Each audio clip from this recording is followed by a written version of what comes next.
सुख कहेंगे।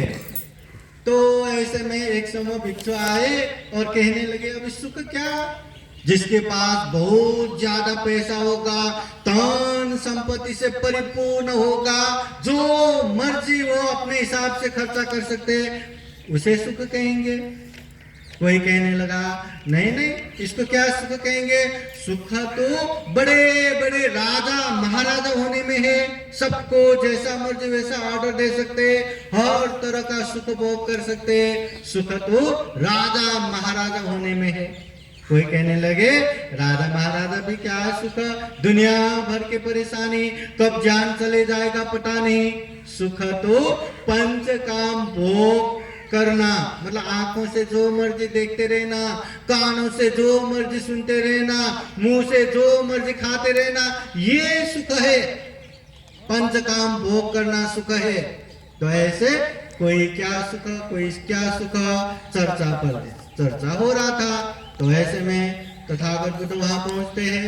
बुद्ध एक जगह पर बैठते हैं, सभी भिक्षुगण वंदना करके खड़े रहते हैं। फिर तथागत बुद्ध पूछते हैं भिक्षु क्या चर्चा हो रहा था। उस समय तथागत बुद्ध को सारे भिक्षु संघ कहते भगवान हम सुख के विषय में चर्चा कर रहे थे। कोई कह रहे हैं धन संपत्ति से परिपूर्ण होना सुख है, कोई कहते हैं राजा महाराजा बनने में सुख है, कोई कहते हैं पंच काम भोग विलास करने में सुख है।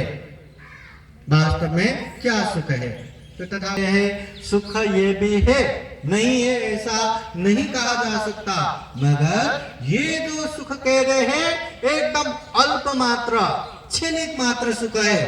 वास्तव में सुख तो सुखो बुद्धान उपादो, ये बुद्ध का उत्पन्न होना सुख है। सुखा सदम देशना सद है, सुखा संघर्ष सामग्री संग एकजुट होना सुख है। समगान तपो सुखो, एकजुट होके सामूहिक रूप से धम्म का पालन करना ये सुख है। तो तथागत बुद्ध ये वास्तविक सुख है।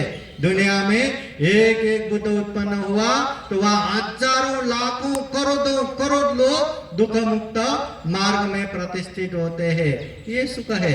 सही धम्म सुनने से लोगों में इतना प्रेरणा मिलता है, थोड़ा थोड़ा भी प्रयास करेंगे तो बहुत सारा पुण्य का भागीदार बनते हैं। सद्धर्म सुनना सुखकर है।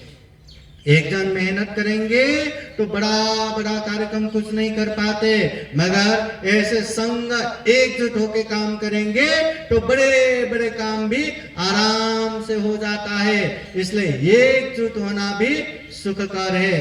बाबा साहब भी कहते हैं ना, सीखो संगठित बनो, संघर्ष करो।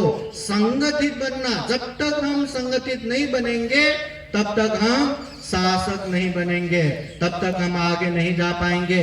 संगठित होना बहुत जरूरी है और संगठित होके धम्म का काम करना ये भी बहुत बड़ा सुखकर है। वास्तविक सुख ये है। तो एक प्रसंग, एक उपासक भगवान बुद्ध के पास भागा भागा आते हैं और बुद्ध के पास आके वंदना करके तुरंत कहते भगवान मुझे उपदेश सुनना है, मुझे उपदेश सुनाइए, मुझे उपदेश सुनना है, उपदेश सुनाइए।